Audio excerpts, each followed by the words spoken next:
Hey guys, welcome to another episode of DX News. Hey, do me a favor, before we get started, hit the like button, subscribe, and share the video.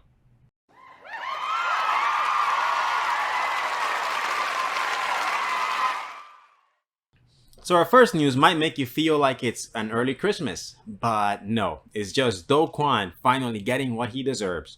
You heard it right, folks. Kwon, the asshole who has been terrorizing crypto for the last few months and who was single-handedly responsible for thousands of people losing their life savings, might be getting justice. Now, let's be clear that it wasn't only his mismanagement and recklessness with false promises that caused that catastrophe here. It's also the people who couldn't get their own greed under control. So, if you're one of the fools who rushed in because you thought you were going to get killer interest rates, remember, if it sounds too good to be true, it usually is. So the Korean authorities have finally taken action after all this time and what seemed to be an endless loop of just lawsuits and nothing happening. Things are finally getting traction. So we have several episodes covering all of this, but in case you missed them or have a little mental lagoon, let me fill you in. So Kwon is the founder of Terra Labs, which in turn owned the Terra blockchain, which also is part of the Luna ecosystem. And let's not forget their algorithmic stablecoin, UST. So he basically and very literally robbed millions of people. He was very dickish on Twitter when people pointed out the flaws in his tokenomics. He was very dismissive of the weaknesses in the system. I mean, he was really an asshole, and everybody who called him out on the possible holes would just get burned by him. So in the end, he was an asshole who was not doing things right and who tried to shed on people who were pointing it out. So really, motherfucker, you're going down hard. If you don't, we're gonna always go back and delete this video. One of the biggest culprits in this was the unsustainable API in the Anchor protocol. His lust for money boiled his brain until his IQ reached room temperature and took the entire crypto market down with him. Over $60 billion, folks, of market capitalization were wiped out. And of course, there was a lot of brain dead people and companies who were actually wanting to get some of their action, and they also got heavily impacted. So now that you know what this disgusting creature of the night did, let's get back to the focus of this story.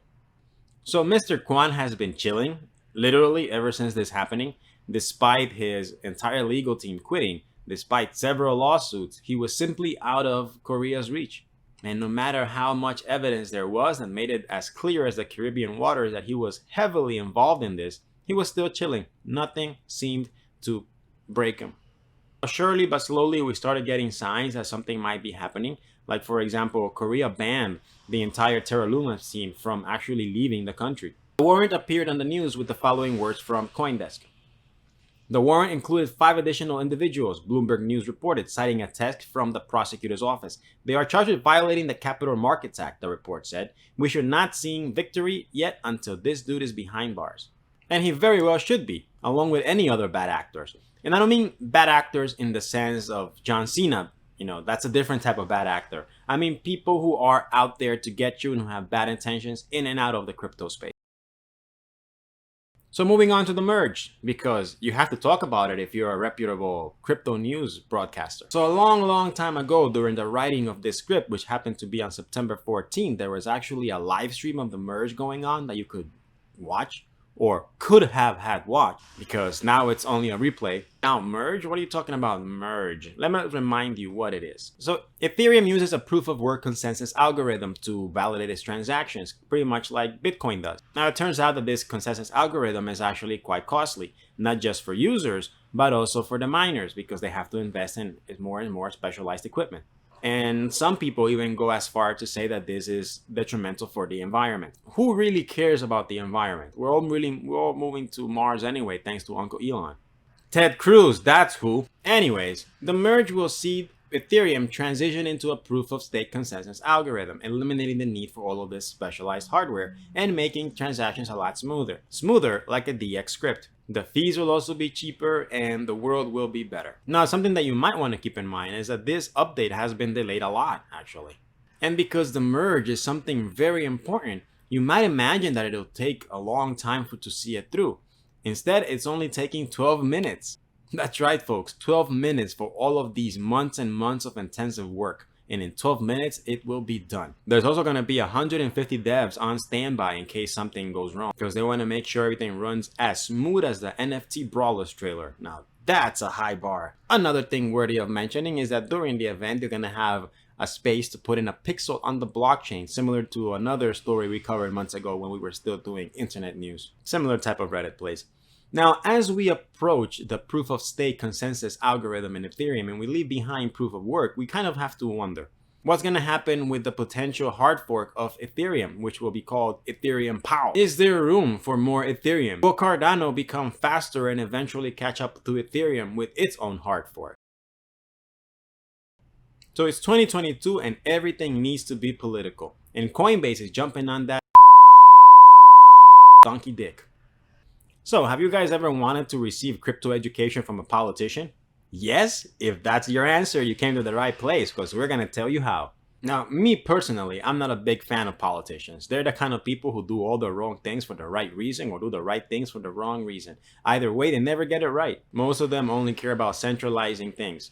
Because remember, any politician is there to take care of his political institution, not you. You're screwed. You can go fuck yourself. And let's not forget that most of them have the IQ of a boiled egg, and the people that vote for them even less. So let me tell you a story about the Lex Luthor of crypto. During the Black Lives Matter movement, Coinbase was actually pressured into making a statement in favor of this movement. However, Brian Armstrong, being the villain that he is, told them to fuck off, and that Coinbase was not getting involved in any political stances, that they were an institution and they were not getting involved in activism. Up until that point, it's a great choice. I mean, the best thing you can do as a company a lot of times is to be neutral, like Switzerland. However, he kind of shot himself in the foot. Coinbase will be integrating our crypto policy efforts right into our app by providing a rating of Congress's members' negative or positive crypto sentiment. They also said that they plan to help pro-crypto candidates solicit donations from the crypto community in crypto and wish to get their users to attend town hall events. We also added a very easy way for you to contact your member of Congress to urge them to support pro-crypto policies, said Armstrong in a video demonstrating the feature. I think that makes a lot of sense. You have Armstrong trying to strong-arm politicians into taking a more positive crypto stance. Otherwise, they're going to be easily trolled by constituents who are pro-crypto. Very, very DC villain there, buddy.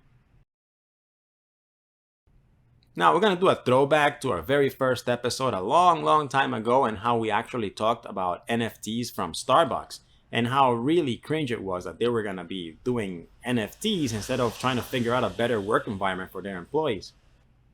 But what can you expect when their CEO has the mental power of Joe Biden? Also, the way he talked about NFTs was very generic, like he was referring to gas station condoms or something. We're left unsure of what's happening. We now have an official blog post from Starbucks in what they call their Starbucks Odyssey program, which is designed to bring stamps or NFTs to life within their ecosystem. So we're going to read you a little bit something from their blog. Members can now purchase limited edition stamps or NFTs through a built-in marketplace within the Starbucks Odyssey web app experience. Limited edition stamps will be available for all members to purchase directly with a credit card. No crypto wallet or cryptocurrency will be required, making the Starbucks Odyssey experience a fun and easy way for members to access this new technology and claim an ownership stake in their loyalty to Starbucks. Wow! Digital collectible stamp will include a point value based on its rarity, and the stamps can be bought or sold amongst members within the marketplace, with ownership secured on the blockchain. How is that going to be when they won't have a crypto wallet, huh? As stamps are collected, members' points will increase, unlocking access to unique benefits and experiences that have never been offered before. You might get to meet Juan Valdez.